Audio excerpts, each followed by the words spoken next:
여보세요? 네, 제가 전치 2주 염좌, 뇌진탕이 나왔는데요. 상대방이 책임보험만 있어서 무보험차 신청 후 저희 쪽 보험사 합의하려는데 말도 안 되는 합의금을 부르네요. 이거 열받아서 금감원하고 보험사 민원을 넣으려고 하는데요. 어떻게 생각하세요? 무보험차 상해는 약관에 정해진 금액만 보상하기 때문에 금액이 적을 수밖에 없습니다. 아마 금감원에 민원을 넣어도 같은 결과일 겁니다. 그럼 이거 어떻게 해야 되나요? 손해사정사나 교통사고 전문 변호사를 선임을 해도 똑같나요? 이 경우 가장 적은 비용으로 문제 제기를 할 수 있는 방법은 나홀로 소송뿐입니다. 아니면 그냥 그 보험금을 받던가요. 부디 원만하게 해결되기를 바랍니다. 최근 이런 경우의 상담이 늘어나는군요. 보상 유튜버들로 인해 합의 금액이 무자비하게 상승한 가운데 그 금액을 무보험차 상해에서도 기대하시는 분들이 많습니다. 하지만 무보험차 상해에서는 그게 가능하지 않습니다. 왜 그런지 살펴볼까요? 참, 그 전에 좋아요랑 구독은 눌러주실 거죠?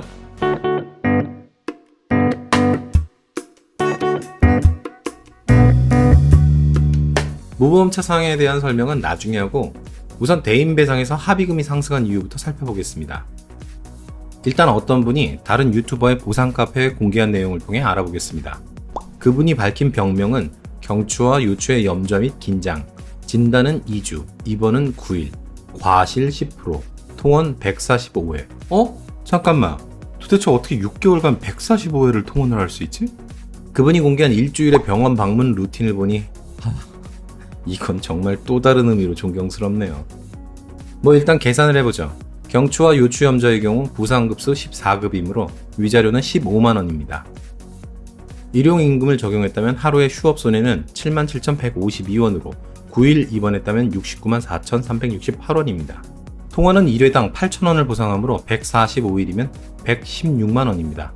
과실이 10% 있다고 하니 공제하고 나면 183,931원입니다. 사실 치료비도 10% 공제해야 하지만 치료비는 알 도리가 없으니 여기서는 생략합니다. 그렇다면 이분이 받으셨다는 합의금 580만원에서 실제 계산된 금액은 180만원 뿐입니다. 그럼 나머지 400만원은 어디서 온 걸까요? 그게 바로 향후 치료비입니다.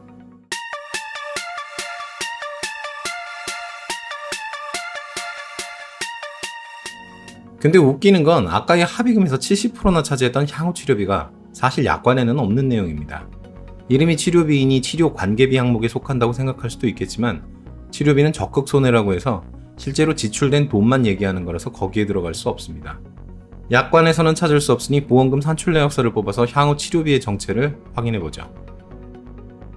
여기 외상향치비라고 되어 있는 부분이 바로 향후 치료비입니다.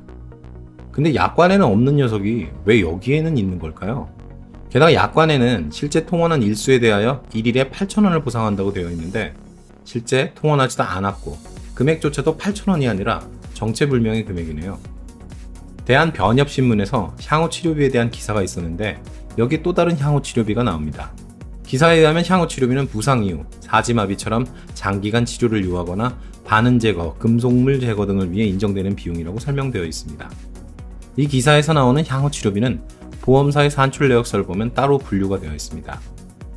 바로 성형향치비라고 표현되어 있는 부분입니다. 이 성형향치비는 비록 약관에 없더라도 인정됩니다. 실제로 지출 예정이기 때문이죠. 판례들을 보면 무보험차 상해에서도 이 비용들이 인정된 것을 확인할 수 있습니다.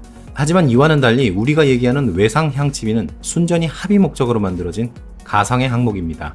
앞으로 지출이 예정되어 있지는 않지만 합의 목적에서 인정한다는 정도의 의미랄까요?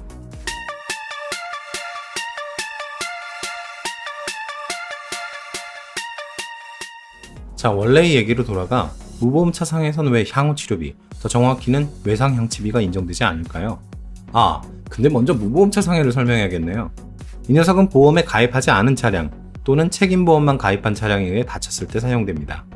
상대방 차량의 보험사가 없거나 책임 한도를 넘어서 지급 거절을 당했을 때 상대방 보험사가 아닌 내 보험사에 보상을 요청할 수 있는 담보입니다. 전에 킥보드 영상에서 설명한 적이 있죠. 근데 왜 무보험차 상해에서는 외상향치비를 인정하지 않을까요?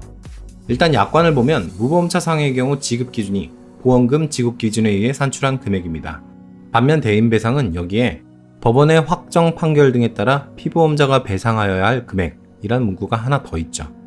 이건 대인배상이 배상책임보험의 성격을 가지기 때문에 삽입된 조항인데 그냥 간단히 말하면 무보험차 상해는 정해진 기준에 의해 산정된 금액만 주면 되는 겁니다. 다만 그 기준이 대인 배상의 계산 방법일 뿐이죠. 따라서 합의를 목적으로 굳이 약관에도 없는 무리한 금액을 인정해야 할 이유가 없습니다. 그러니 금감원에 민원을 넣어도 소용이 없는 거죠. 약관대로 지급한 것이니까요. 손해와 보험연구소. 돈 내는 보험에서 돈 받는 보험으로 보험금 지급만 연구합니다. 자, 길게 정리 들어갑니다. 무보험차 상해는 외상 향치비가 없습니다. 따라서 책임보험만 가입한 차량과 사고 시에는 책임 한도 내에서 빨리 합의하는 방법이 있습니다.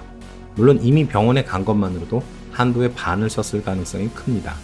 또는 가해자에게 나홀로 민사소송으로 소액사건 심판을 청구할 수 있습니다.